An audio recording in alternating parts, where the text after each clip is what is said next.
आपको होली की बहुत सारी शुभकामनाएं और आपके जीवन में रंग हमेशा ही ऐसे भरे रहे। Hello, good morning viewers, welcome to back my YouTube channel. आप सब कैसे हो? उम्मीद करती हूँ आप सब बहुत अच्छे होंगे और हमेशा ही ऐसे खुश रहिए। और बहुत सारी शुभकामनाएं आपको होली की।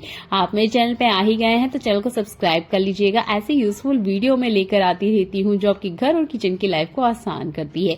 देखिए, ये कंटेनर हमारे घर में होते हैं, बहुत बार हम इनका स्टिकर नहीं निकालते हैं या टाइम के साथ हम कभी भूल जाते हैं। तो देखिए, कुछ कंटेनर पे स्टिकर निकले हुए हैं और कुछ कंटेनर की जो बेस होता है पीछे वाले हिस्से में स्टिकर रह गए होंगे। अब टाइम के साथ हम सोचते हैं ये निकल जाएंगे, पर ये निकलते ही नहीं और ज्यादा जिद्दी होते जाते हैं। या कोई बोतल वगैरह खाली की है आपने और उसका स्टिकर आपने निकालना है, या मिरर पे, अलमीरा पे कहीं आपने कोई स्टिकर लगाया है और वो अब नहीं निकलने का नाम ले रहा है। हम बहुत बार फ्रिज वगैरह पे भी लगा देते हैं। तब आप ये नेल पेंट रिमूवर वाले वाइप्स का इस्तेमाल कर सकते हो। अगर लिक्विड वाला है तो बहुत अच्छी बात है, वो और बढ़िया से अच्छे से काम करेगा। इसमें मुझे थोड़ा सा टाइम लगा था, पर हाँ, जो लिक्विड वाला होता है ना, उसे कॉटन पे लीजिए, उस तरीके से बस थोड़ा सा स्क्रबिंग कीजिए बहुत अच्छे से। जितना भी इस पे गम वगैरह लगा है ना, वो निकल जाएगा। बहुत सारे घरों में लाइट बोर्ड के ऊपर भी स्टिकर लगाए जाते हैं।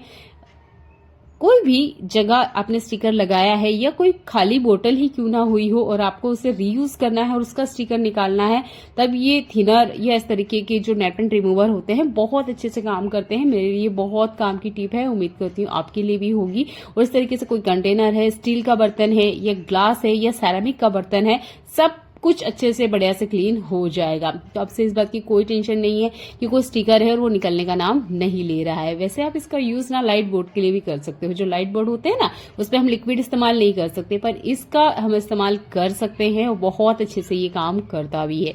चलिए देखते हैं आज के और काम की यूजफुल टिप्स। क्या आपको भी किसी और का साबुन यूज करने में घिन आती है, या आपको ऐसा लगता है कि मेरा साबुन कोई और टच ना करे जब हम कहीं बाहर जाते हैं? ये बहुत बेसिक सी प्रॉब्लम है, बहुत सारे लोगों को नहीं पसंद होता है। मुझे भी बिल्कुल नहीं पसंद है कि मैं जो साबुन यूज कर रही हूँ उसे कोई और इस्तेमाल करे या फिर किसी और का यूज किया हुआ साबुन को मैं हाथ लगाऊं। बहुत सारे लोगों को ना इस तरीके से एक इरिटेशन होती है, घिन होती है, वो नहीं यूज करते हैं दूसरे का साबुन और ना ही अपना साबुन किसी को यूज करने देना चाहते हैं। तब ना एक बहुत काम का टिप है कि आप ये पिलर ले लीजिए। जब भी आप अपने घर से निकल रहे हो तब आपने ये काम करना है कि पिलर लेके ना ये जो साबुन है इसे कट कर देना है, जैसे मैं आपको दिखा रही हूँ। ये देखिए, वैसे तो मैं पूरे साबुन के ऊपर इसे अप्लाई कर रही हूँ। आप अगर 1-2 पीस ही साथ में ले जाना चाहते हो तो उतना ले जाइए, या आप ज्यादा टाइम के लिए बाहर जा रहे हो तब भी आप इस टिप को इस्तेमाल कर सकते हो। तो आप इस तरीके से पीलर से बहुत बढ़िया से पतले पतले से स्लाइस इसके निकाल लीजिएगा। इसमें थोड़ा सा ना ऑयल कम है। अगर आपका जो साबुन है उसमें ऑयल अच्छा खासा है तो काफी पतले पतले से इसमें स्लाइस निकल जाएंगे। और इस तरीके का कोई से भी खाली कंटेनर ले लीजिएगा। इन कंटेनर को कभी मत फेंकिएगा, ये बहुत ज्यादा काम आते हैं। एक तो क्वालिटी काफी अच्छी होती है और लॉन्ग टाइम तक ये चलते हैं। तो इस तरीके से छोटी छोटी चीजें रखने में ये बहुत बढ़िया से काम करता है। तो क्रीम का डिब्बा था जिसको मैंने नहीं फेंका, और जैसे स्टिकर आपको मैंने निकालना बताया है वैसे इसके स्टिकर भी बहुत आसानी से निकल जाते हैं। और ये जो मैंने टुकड़े करे हैं ना छोटे छोटे से स्लाइस में, इनको मैं इसके अंदर डालूंगी और इसे मैं अपने साथ अपने बैग में रखती हूँ। मुझे कहीं बाहर जाना होता है या इमरजेंसी में किसी और के यहाँ गए हैं और किसी और का साबुन मुझे यूज करने की मजबूरी आए, तब ये टुकड़े मेरे बहुत ज्यादा काम आते हैं। आप भी इस तरह की बैग का इस्तेमाल करते होंगे। जब हमें कहीं बाहर जाना हो तब हमें ध्यान आता है कि ये जो हमारा बैग है इसके व्हील खराब हो चुके हैं। ये देखिए, वक्त के साथ हमारे जो बैग है वो तो अच्छे चलते हैं पर इसके व्हील खराब हो जाते हैं। ये बैग मुझे यूज करते हुए कम से कम 6 साल हो चुके हैं। बैग अभी भी काफी अच्छी हालत में है, पर जो व्हील है वो अब खराब होते जा रहा है। तो कोशिश कीजिएगा जब से आप बैग इस्तेमाल कर रहे हो या अभी भी आप यूज कर रहे हो तब भी कर सकते हो। हमारे घर में जो लाइट के तार होते हैं उसके ऊपर एक टेप लगाई जाती है। ये वही टेप है, ये लाइट के तार पे लगाई जाने वाली टेप है। तो इस टेप का आपने इस्तेमाल करना है। नॉर्मल टेप का भी आप यूज कर सकते हो, पर वो ना बहुत जल्दी निकल जाती है। पर ये जो लाइट के तार के ऊपर टेप इस्तेमाल की जाती है ये काफी अच्छी होती है और जल्दी से निकलती नहीं है। तो मैंने इसका ही इस्तेमाल किया है और इस तरीके से व्हील पे लगा देना है, जैसे मैं आपको दिखा रही हूँ। ये देखिए, इससे जो आपका ये ट्रॉली बैग है इसका जो व्हील है ये सेफ रहेगा। ऐसा नहीं है कि ये एक ही बार में निकल जाता है। आप 3-4 बार इस बैग को लाना ले जाना कर सकते हो, तब भी इसका जो टेप है नहीं निकलेगा और आपका ये जो व्हील है ये सेफ रहेगा। वैसे भी हमारा जो बैग होता है ना, हम बहुत जगह इसको लाना ले जाना करते हैं जिसकी वजह से काफी ज्यादा गंदा हो भी जाता है और वक्त के साथ ना इसका ये जो व्हील है बहुत जल्दी खराब हो जाता है। तो इसका आपको हाइजीन पसंद है या आप चाहते हो कि आपके घर में कोई भी डस्ट बैक्टीरिया घर में एंट्री ना करे, तो कोशिश कीजिएगा आप इस टिप को जरूर यूज किया करें। और जब भी आप घर के अंदर एंट्री करते हो इसका टेप निकाल दिया करें, उसके बाद में हैंड वॉश कर लें। इस तरीके से आपका ये जो बैग है ना, इसको आप गंदा होने से बचा सकते हो। मेरे लिए बहुत फायदेमंद टिप है, उम्मीद करती हूँ आपके लिए भी होगी। और नेक्स्ट टाइम आप अपने बैग को इस तरीके से टेप से कवर करके रखेंगे। चलिए देखते हैं एक और काम का यूजफुल टिप। ये जो लहसुन होती है ना, इसे कोई भी छिलना पसंद नहीं करता है। 2 कारण है, एक तो बहुत ज्यादा इसमें से स्मेल आती है, दूसरा इसका कचरा बहुत ज्यादा उड़ता है और ये ना छिलने में बहुत ज्यादा टाइम ले लेता है। आपको दिखा रही हूँ, अगर इतनी लहसुन मैं छिलने बैठूंगी तो कम से कम मुझे 10 मिनट का टाइम लग जाएगा। पर मैं आपको इससे भी आसान तरीका बताऊंगी। इससे ना आपको कोई मेहनत करनी पड़ेगी, ना इसे छिलना पड़ेगा, ना ही आपका ये जो इसका कचरा है ये पूरे किचन में फैलेगा। तो आपने क्या करना है, मेरे पास तो छोटी लहसुन है, अगर आपके पास बड़ी है ना तो बहुत अच्छे से ये टिप काम करने वाली है। छोटी है तो भी चलेगा, जैसे कि मैं छोटी के ऊपर आपको करके दिखा रही हूँ। बीच में से कट लगा दीजिए जैसे मैं आपको दिखा रही हूँ। अगर आपके पास माइक्रो ओवन है तो झटपट वाला काम हो जाएगा, अगर नहीं है तो कोई बात नहीं, किसी स्टील बर्तन में आप इसे ट्रांसफर कर लीजिएगा जैसे मैं आपको दिखा रही हूँ। और ये जो बाउल है मैं इसे माइक्रो ओवन में रखने वाली हूँ, इससे नॉर्मल टैप वाटर लिया है। अगर आपके घर में नहीं है तो आप एक स्टील का कंटेनर लें और उसमें खोलता हुआ पानी डाल दीजिएगा और जब तक वो ठंडा ना हो जाए ये लहसुन उसी में रहने दीजिएगा। और अगर आप माइक्रो ओवन में रख रहे हो तो 5 मिनट का टाइम दीजिएगा। ये जब अच्छे से गर्म हो जाए इसके बाद में इसे भी थोड़ा सा टाइम दीजिएगा। मैंने गर्मा गर्म ही हाथ लगा लिया था, हो जाती है ऐसी गलतियां।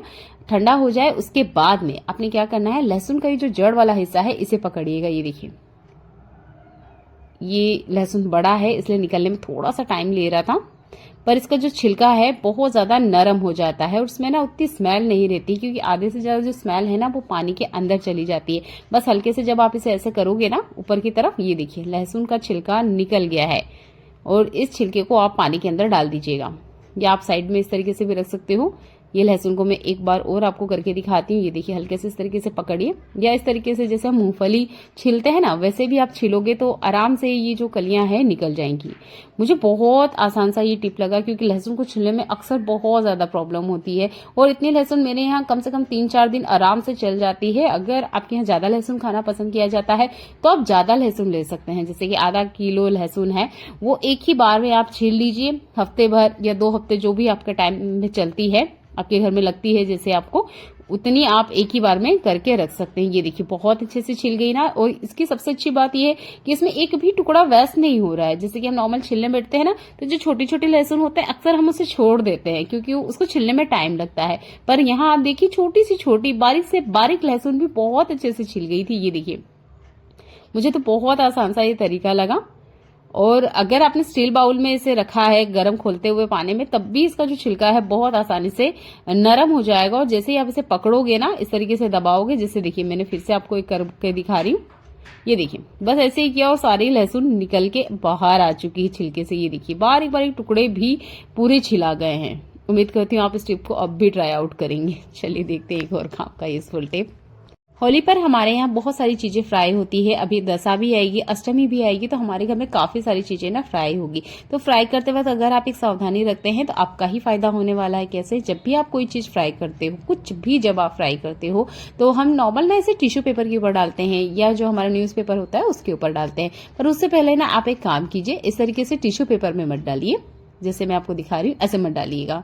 इसकी बजाय ना आपके घर में जो भी लोहे का बर्तन है, जो भी कढ़ाई हो सकता है, तवा हो सकता है, उसमें डालिएगा। जब गर्मा गर्म आपकी पकौड़ी है या चिप्स फ्राई आपने की है, जो भी चीजें फ्राई करी है, जब वो लोहे के बर्तन पे जाती है तो आपको ना लोहे के बर्तन को फिर से गर्म करके इस पे ऑयल की कोटिंग लगाने की जरूरत नहीं पड़ेगी। 2 in 1 काम हो जाएगा। तो जब भी आप कोई चीज फ्राई कर रहे हो ना, कोशिश कीजिएगा पहले उसे लोहे के बर्तन पे निकालें, जैसे मैंने भी आपको कढ़ाई पे निकाल के बताया। जब ये हल्का सा ठंडा हो जाए तब आप इसे टिश्यू पेपर के ऊपर निकाल सकते हो। उम्मीद करती हूँ ये छोटा सा टिप आप इसे जरूर ट्राई आउट करोगे। चलिए मिलते हैं अगली ऐसी यूजफुल वीडियो में जो आपके घर और किचन के काम को आसान बनाए। तब तक अपना ध्यान रखिएगा। देखने के लिए आपका बहुत सारा धन्यवाद।